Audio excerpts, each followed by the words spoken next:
always a good Tuesday morning when Andrew DiCecco joins me on Good Morning NFC East. And this is just a continuation of our hour-long press box conversations with John Kincaid, Andrew. Jeff, what's happening, man? Good morning. Yeah, it's pretty much a continuation. I mean, I'll tell you what, all the things, all the ways we go off topic here when we're in the press box. So I guess you got to, I don't want to say eat crow, but that special teams unit, pretty much, you wrote about it inside the Birds this week. It's you actually got to give them their props. Yeah, man, special teams is something that's near and dear to me. I've always been fascinated with it, but you have to give credit to Michael Clay's unit when you look at what they did. I think CJ Board, their returner, only had 42 yards on 4 returns, which 19 of which came in the fourth quarter, and their kick return, they really bottled him up. I think he averaged only 20 and a half yards per return. So I think you look at guys like Nakobe Dean, you look at someone like Christian Ellis, who really reinvigorated that lineup. I had a chance to talk to him after the game. He told me that it takes a little bit of crazy to play special teams, and he has a few screws loose, and but he's not full-fledged crazy. But there has to be a certain mindset and a mentality to do this, and you have to wonder if it took the bottom falling out against the Green Bay Packers when they allowed 172 yards to Keyshawn Nixon for drastic measures to be taken or accountability or whatever the case was, Jeff. But they came out with a ferocity, a focus, and an urgency that we have not seen all season. We haven't even gotten to the return game in which Covey posted 105 yards, with the second most return yards from any player this season. Brilliant game from him, and something I certainly didn't see coming. How fired up were you to see Covey not be that guy who basically caught the ball and did a bad move and that was it? Because I know, like, you and I have said privately we're not sure about Covey, but it's nice to see a guy like that kind of evolve during the season, like have a taste of some success in this league. Yeah, it was great to see. You know, I've always been a proponent of the underdog. He's got a great story. I had a chance to watch him play in college. I was really impressed with his short area quickness, his vision. He's a really mature player and someone who really appreciates the value of returning punts and the art of returning punts. And I had a great conversation with him after the game, and he just really understands it. And he was patient and said he never got desperate because when they would watch the tape, he always knew that it was close.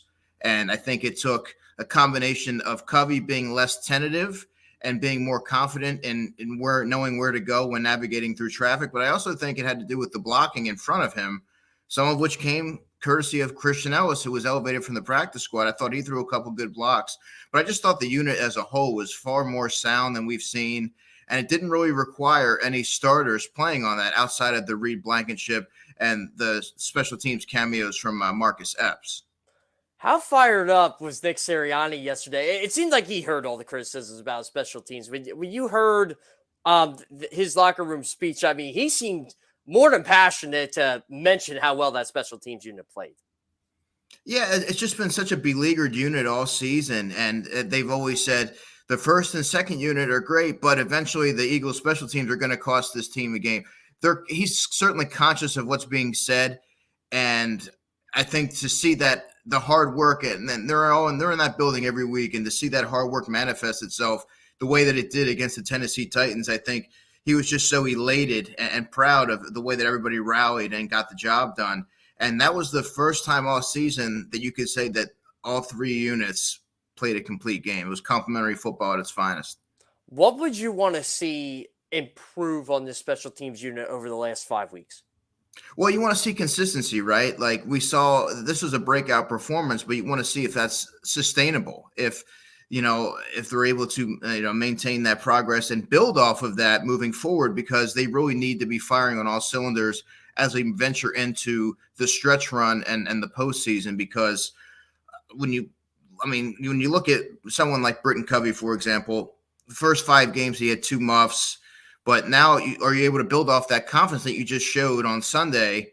Because if you're able to do that now all of a sudden have somewhat of a dynamic or some semblance of a respectable return game, well, you've equipped yourself with a pretty well-rounded roster that I don't know how you're going to find a way to defuse. Like, I don't know how you're going to find a way to defeat these guys. So I think they just need to build off of that, because everything that I've seen from them has really been impressive as far as Sunday goes. I never really was buying into the fact that they needed to have starters play on that, because that really defeats the purpose. You have guys on that team that have roster spots solely for third phase responsibility. So it was nice to see everybody rise to the occasion. I'm glad you mentioned Christian Ellis. Now, to my knowledge, I think he has, 2 more practice squad elevations. Is that correct? Yeah. So with that going forward, if he keeps playing like this, do you think he eventually gets one of those 53-man roster spots? I think so. And I think that you want that unit, the special teams unit, to always have young players that are hungry. And this was only his second NFL game. If you remember, he was elevated, I believe, for that regular season finale last year against Dallas.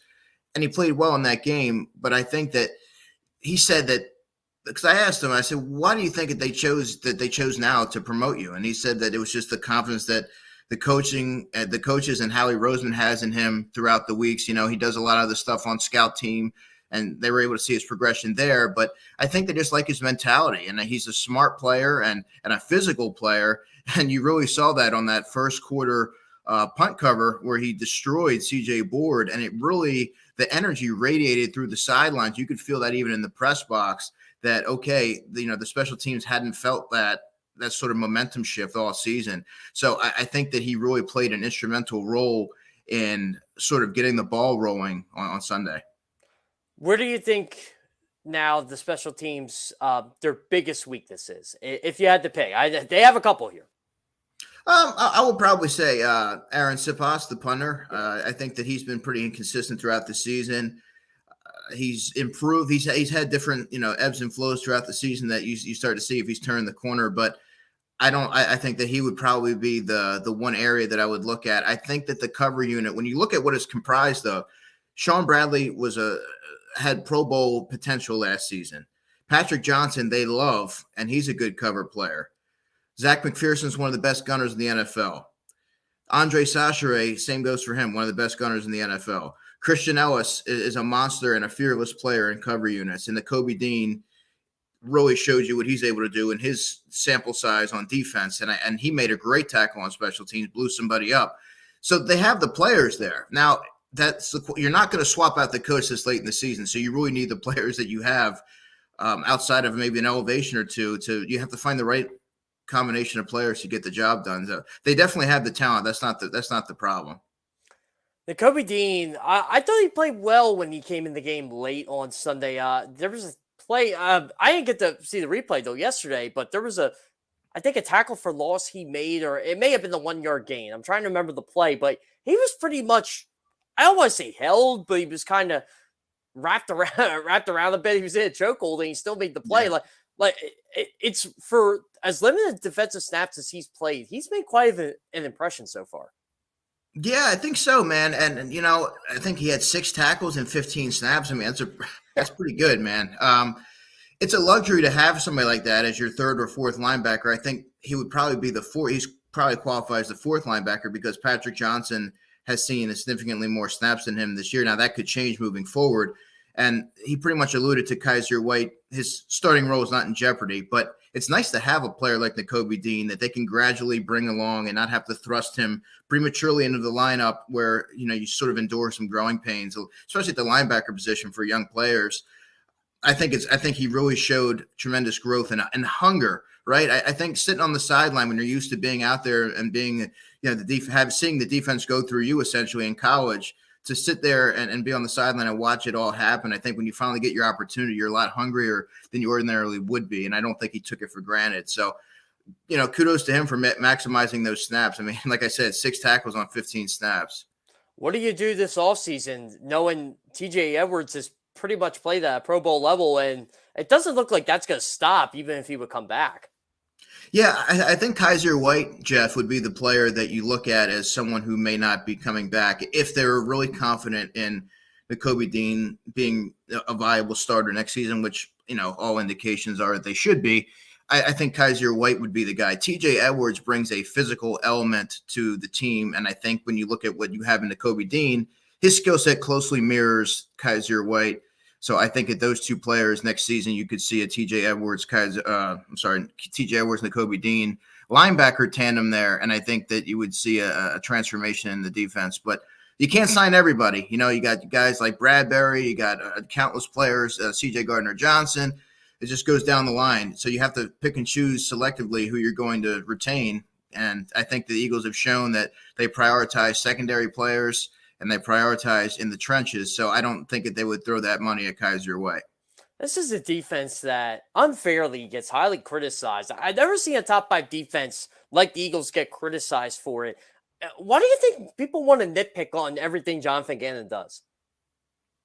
I think because not everyone, but I think a vast majority of folks are so they remember back to the Jim Johnson years. They harken back to the Buddy Ryan years, and they sort of equate it to Philly being a smash mouth, blitz heavy defense that smothers teams and beats them up. But and they may not like that Jonathan Gannon's more on the passive side, and his approach doesn't necessarily correlate with what we've grown accustomed to seeing here in Philadelphia. But I mean, the proof's in the pudding, man. You and I have talked about this. I think Jonathan Gannon's a fine coordinator. I don't agree with all of his calls. I don't agree with necessarily some of his scheming or personnel usage at times, but the results are there, man. I think that there's a buy-in there from all the players.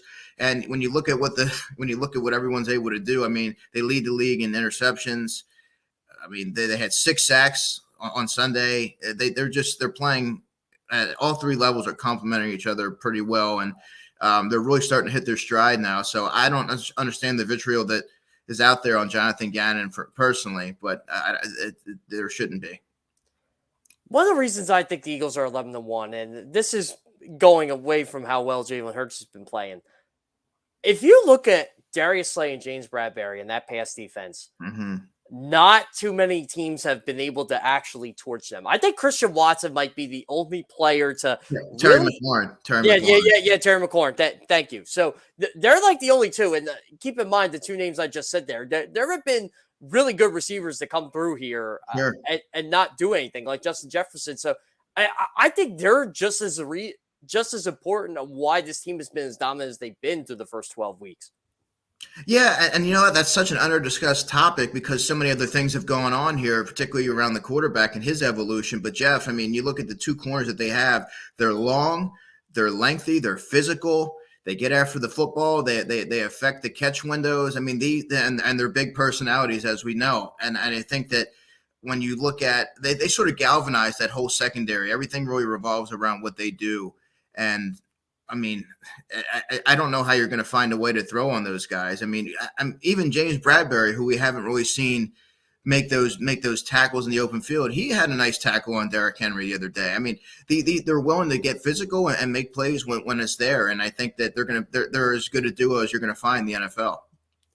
Now, of all the free agents coming on defense, is James Bradbury the one you contact first and say, you know what, let's get this deal done? I mean, you'd like to. I just don't know how you can justify having 2 corners that are a little bit longer in the tooth when the objective could be to get younger. You have a player like maybe a Joey Porter Jr. or something like that you might want to get younger in that area, because I don't know that they view Zach McPherson as a long-term option on the outside. They don't really have any youth there at corner that I would constitute as a building block. So I think that they have to get younger in that area because, I mean, I think that they would be more apt to throw that money at someone like a CJ Gardner-Johnson, who's just 24 years old, 5 interceptions this season. I think it would make more sense to go that route because Bradbury is going to get paid, and you eventually have to pay the quarterback too. So, I mean, like I said, you can't retain everybody, and I think they have to pick and choose how they're going to allocate their money. Yeah, and having that number 5 pick, well, right now it's number 5, I think would really help. I kind of want to ask you on this. We haven't talked about this much, but do you think they actually would keep that pick, or do you think they trade down and try to stockpile? That's tough because I think if there's a player that they really like and become infatuated with, we've seen that they're willing to do what it takes to get them, and they're going to have a premium pick there. And I mean, I think that if they become enamored throughout the pre-draft process with a certain player, they're going to go ahead and do it. But If there's like a number of players or somebody slips, you know how it goes. The whole draft process. I mean, players go, the stock falls, stock rises, players emerge from seemingly nowhere. So a lot can happen between now and then. So I think that if there's some players that they like and they're torn on, you could see them drop down a little bit and pick up some picks. These next 3 games are huge for the Eagles. You got New York on the road, you got Chicago on the road, and you got Dallas on the road. Do you think 2-1 is fair to ask out of this team with this 3-game road trip, or do you think they're good enough where you could say, you know what, screw that, 3-0? Well, I think they're good enough and they have enough leadership there to go 3-0. But I think that realistically, a 2-1 coming out of that 2-1 should be enough. I mean, I think that they could stand to lose probably one more game and be fine. It also helps that they have a division game coming off that blowout, so their attention has to be refocused because you're going up to play a division opponent. You have to make sure that they're coming. The Giants just tied, right? So I mean that they're going to be hungry and a little bit embarrassed and want to try and prove something and take out the NFL's top team. So I think it's going to keep the Eagles on guard and really prohibit them from getting too comfortable and complacent. And I think that it's a good matchup that they're not playing like, I don't know, the Houston Texans this week or something. Yeah, unlike the Cowboys, right? I'm trying to remember if it's Jacksonville or Houston this week. They got Houston. They got Houston this week. Yeah, that's right. Oh man, that's going to be a. We thought Sunday's game was bad when they put up a 50 burger. They might put up a 70 burger on that team, but yeah. Anyway, we were talking earlier in the show about Odell Beckham Jr. and whether the Cowboys actually need him or not. I still think Odell is showing a lot of me first tendencies in his recruitment that I'm just not a fan of right now. Yeah, why bring somebody like that into your locker room, Jeff? When you're pretty much you're decent off anyway as it is. Why risk upsetting the apple cart and disrupting the chemistry in the locker room by bringing somebody in who's already causing problems without even being on a team, right? I mean, he's already garnering headlines for doing things off the field. I don't know that you want to bring that proverbial circus act into your locker room and kind of disrupt the mission and what you're looking to accomplish. Yeah, and I feel like it would be magnified in Dallas. Like, say if he went to Buffalo, for example, and went with his buddy Von Miller. I don't think it would be that big of a deal if he went there because I feel like the Bills have a culture where he can fit right in, kind of like the Rams. But Dallas, it just feels like, okay, like come be the star of stars, and he just isn't that player anymore. Yeah, and it's funny because if you went to Buffalo, I could just see Buffalo, if he gave him any sort of pushback on anything, they just cut him. Okay, we don't need you. We're okay. But going to Dallas, like you said, where he would be, they would treat him, they would prop him up like a star. They would force feed him targets, or maybe there would be a game where the targets are pretty volatile and he doesn't get the volume that he expects, and then you see the blow up on the sideline. I think that would be extremely possible if they go that route. But, I mean, it's Odell Beckham. He's very unpredictable. So yeah, what upsets me about Dallas is like they're a Super Bowl team. I think they're good enough to go to Super Bowl right now. Sure, they don't need Odell Beckham Jr. And it just adds to my theory that they're just bracing themselves for the inevitable second round playoff exit. I mean, I think that's fair. And to your point, they don't need Odell Beckham, but it just seems like a Dallas luxury addition that they would do, that Jerry Jones would become enamored with and want to bring him on board. But I think that would be malpractice on their end because I think history and his track record has shown that Odell Beckham will eventually, I mean, like you said, the Rams, I guess, was the outlier. He didn't really cause any issues there, but ultimately, I mean, the track record speaks for itself. That would kind of be implosion waiting to happen, in my opinion. Yeah. We haven't even talked about the Eagles' offense yet. What they were able to do Sunday, I think this is why you got to give right now Jalen Hurts a slight edge in MVP, because after he runs for 150 one week and dominates on the ground when they run for 363 yards, then they throw for 350 plus yards. He throws for 380, and Jalen Hurts just looks as dominant in the air as he does on the ground. I just don't know how you don't give him the MVP vote right now. He has to be the favorite, Jeff. I mean, I went into this weekend. I said when asked that I thought that Patrick Mahomes, this is last Thursday, that Patrick Mahomes was still my MVP candidate, my leading MVP candidate. But now I think that's going to have to change to Jalen Hurts. I've been back and forth on the two players all year based on performance. But I think when you take Jalen Hurts off the Philadelphia Eagles, I know this, the Eagles are not 11-1, right? I mean, he is the equalizer. He calls himself the triple threat with his arm, with his legs, and with his mind. And what he's been able to do, his transformation, particularly on the deep ball and his touch passes, have been remarkable. His ability to hang in the pocket, not be so quick to bail, doesn't drop his eyes, and keep his eyes downfield and find his target. And it's just been one of the great stories of the 2022 season. And I think that when you look at the MVP candidate, he's, far and away the leading candidate. You and I are great. I want to say, at least when it comes to like the 2000s Eagles, we're pretty much 2000s Eagles historians, right? Yeah. Let's compare AJ Brown's season to what Terrell Owens did in 2004. Right now, who's been more dominant? At the risk, I don't want to go with recency bias here. What T.O. was able to do is pretty dominant, especially when we saw what the Eagles had for many years with the receiving core that was sort of a committee approach. I think what T.O. was doing, he really flexed his muscle on the NFC and really the NFL that season. So I still would say T.O., but that's not to discredit at all what A.J. Brown's doing here. I mean, A.J. Brown makes big boy catches. He's a physical presence on the outside. He opens things up for everyone else on the offense. And Jalen Hurts has so much trust in him, which you really saw on that second touchdown pass. I mean, it's pretty close, but I would have to give the edge to T.O. What do you think? Yeah, see, this is where I'm tough too, because with the touchdowns AJ Brown makes and the throws Jalen Hurts is putting to him, I haven't been impressed with a receiver since T.O., but I think everybody seems to forget this, how dominant Owens was in 2004. Like, every route he ran was clutch. Like, it wasn't, I'm going to show up today. No, I showed up. And we got to remember, like, how many yards and touchdowns would he have had if he didn't have the ankle injury? Like, he was on pace for, and again, I think injury will arrest him at the end of the year because the Eagles were 13-1, but that was one of those games where every game you felt T.O. was going to make an impact in some way, shape, or form, even if he only had 2 catches for 20 yards. He seemed to have the big touchdown or whatever, and we know what T.O. did in the Super Bowl. I would love to see T.O. healthy throughout that entire postseason because I think that would have been Larry Fitzgerald-like. Yeah, I mean, 122 yards in the Super Bowl with a screw in his ankle is pretty legendary. And like you said, his ability to impact every game that he played in, and he was just a freak of nature athlete, and you don't really see anybody really like that in today's NFL. And we got a chance to see a Hall of Fame player be able to suit up. Man, granted, it was only a season and some change here in Philadelphia, but that's a Hall of Fame talent that we got to see, and he just dominated.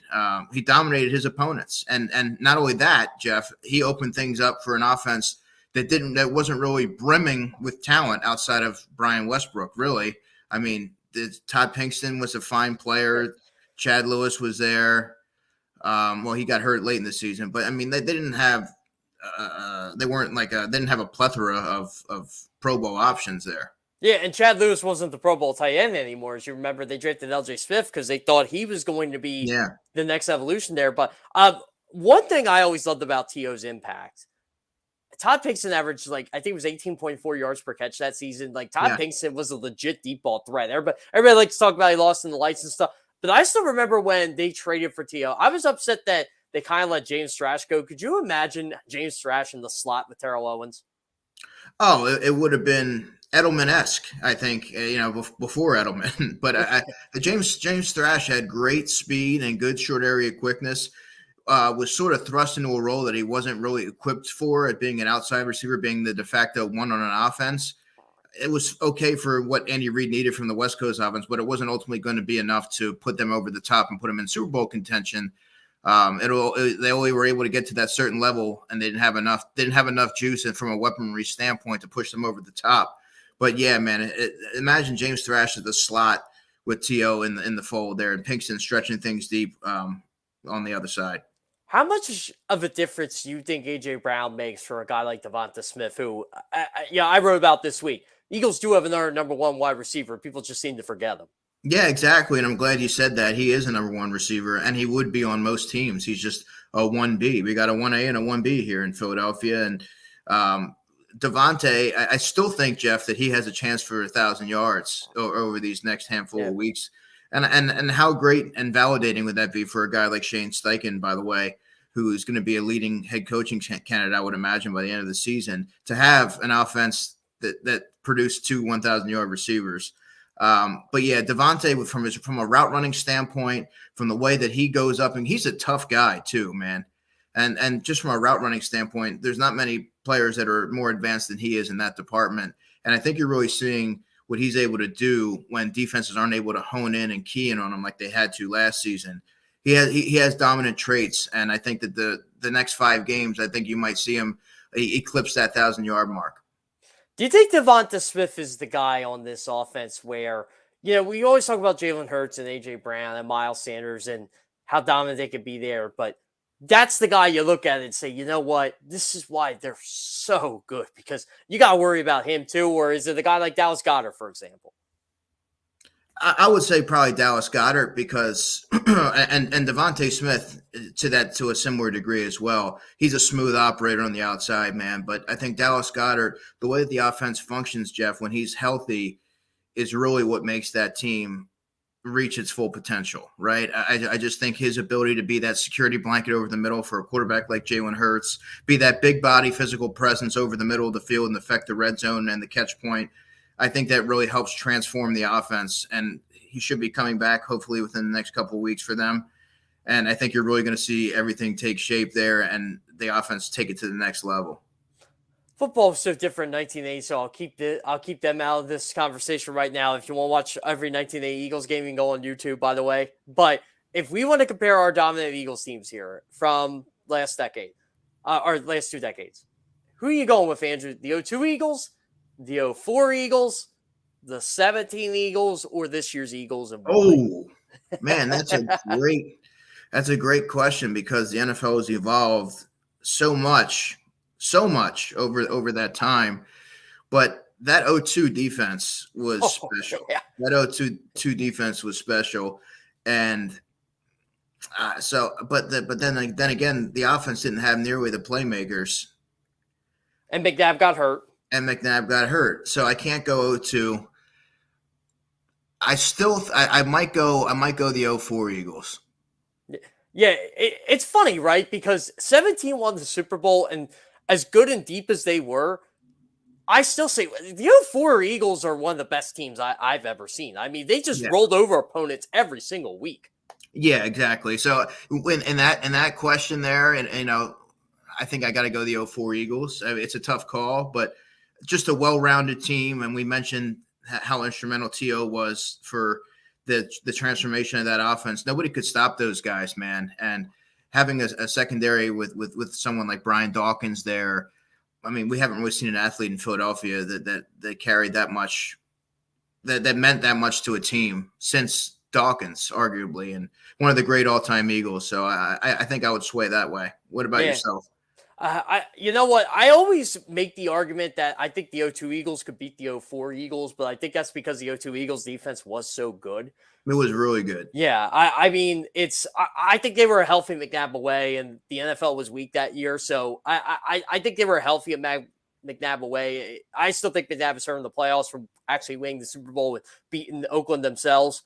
But I think of all 4 of them, I don't want to disrespect the 17 team by any way, shape, or form, because the 17 team was so deep and they were so good. And it seems like, look, they beat Bill Belichick in the Super Bowl, and Tom Brady threw for 500 yards. I mean, that's incredible in and of itself. But in terms of all of them, I love this 22 team. I just think they're fit to win in today's NFL based on how they get to the quarterback. They're second league in sacks. They're top 7 or top 8 in the league in pressures. Their secondary is beyond good with Slay and Bradbury. Again, we said earlier, they don't get talked about enough. Their quarterback's playing at an MVP level. Miles Sanders is a top 5 running back in the league. And they got A.J. Brown. They got DeVonta Smith. Oh, by the way, their offensive line is insanely good. So, you know what? It may be recency bias, Andrew, but you got to like what this 22 team brings to the table. Yeah, I mean, that's really what I was torn between. I was torn between the 04 and the 22 team because – like you said, the offense here on this current Eagles team is equipped to win it all. And when you have a dual threat quarterback and an explosive passing attack and a running back who's a top 5 running back and a strong offensive line, and they're deep in so many areas. We mentioned Nakobe Dean earlier. When have the Eagles ever been deep at linebacker, right? I mean, like it's pretty impressive what not even in 04 they were deep. It was they had to bring Trotter back.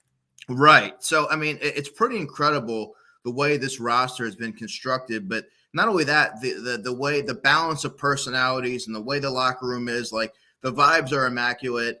We've been there. We know. We've seen it. Like it's something that they have something special going on with this 2022 team, and I really do think that the Super Bowl is going to be the ultimate destination. And I think that if everything goes according to plan, that's where they're headed. When I saw Howie in the locker room on Sunday, I kind of wanted to make a joke to him. I don't know how he would have taken it, but don't you think it's funny how you win a Super Bowl the year you have 2 really good linebackers, and now you got like more than 2 good linebackers. You got like 4 of them, and you're 11-1 again. I mean, for years they neglected the linebacker position, and now they got a bunch of studs there, and they're good again. Yeah, it's kind of funny the way that it goes. I think that there's some sort of a correlation there between that. Yeah, and 02, remember, 02 is why they didn't have a linebacker. That's why they lost. They wouldn't pay Trotter. And they had Levon Kirkland, yeah. Oh, God, don't even get me started. Levon Kirkland, Barry Gardner. Sean Barber was good, though. Yeah, Sean Barber was really good. That might have been, if you want to talk about underrated free agent signings over the last 20 years, Sean Barber is definitely up there. He was excellent. He made a lot of big plays that year. They really missed. I thought that they were going to miss Mike Caldwell departing in free agency. He went to the Chicago Bears, but ultimately they got a great value signing. As I remember, it was a 1-year deal, I think, with Sean Barber. And then, unfortunately, I think he went to the Chiefs. Yeah, he went to the Chiefs. And by the way, he's still in Kansas City. Wow. Yeah, I think he had a knee injury there when he left, but. He was one of my favorite players to watch coming up because he was everywhere. I felt like he was in on every tackle. Yeah. So when I was on with Sean Barber does, I think it's pregame. He might even be one of their color guys. I forget what he did, but he was doing the pregame show and I came on one time to talk Chiefs. I'm like, Sean Barber, man, I got a pull for you. And I mentioned the 02 Eagles. He goes, he loved playing for Philadelphia. I think he wanted a long-term deal there, and I think the Eagles were looking in a different direction, but it's funny, like him, Mike Caldwell's the defensive coordinator of the Jaguars now. You got a lot of guys on that 02 team kind of doing their thing. Yeah, it's pretty incredible, and I think you have some others that are coaching at various levels as well. And Mike Caldwell, for a while there in the beginning of the season, looked like he was going to be fast-tracked to be a head coach based on the way that defense was playing. He was someone that I got a chance to see as the head coach in the East-West Shrine Bowl for the East team. And I thought right away, I think I even told him this. I said, you're going to be a head coach, or you're going to be a defensive coordinator in a couple short years. And sure enough, that happened. And happy for him. Yeah, Doug Pearson taking care of his sport. By the way, Hank Fraley, Deuce Staley, they are also they're on the Lions staff. So, yeah, if I had to look around that 02 Eagles team or from those 2004 Eagles teams, I'm sure I could find a couple nifty pools in there. Deuce Staley. Yeah, exactly. Hey, but you know who isn't, Andrew? Our boy Lawrence Story. No, I don't know what happened to him, man. Yeah, we'll have to look him up at some point. Andrew, I probably won't see you for a couple weeks, but I'll have to get you on Good Morning NFC East again before the Eagles play the Saints on New Year's. If not, man, have a very Merry Christmas, but I'm sure I'm going to have you on the show again.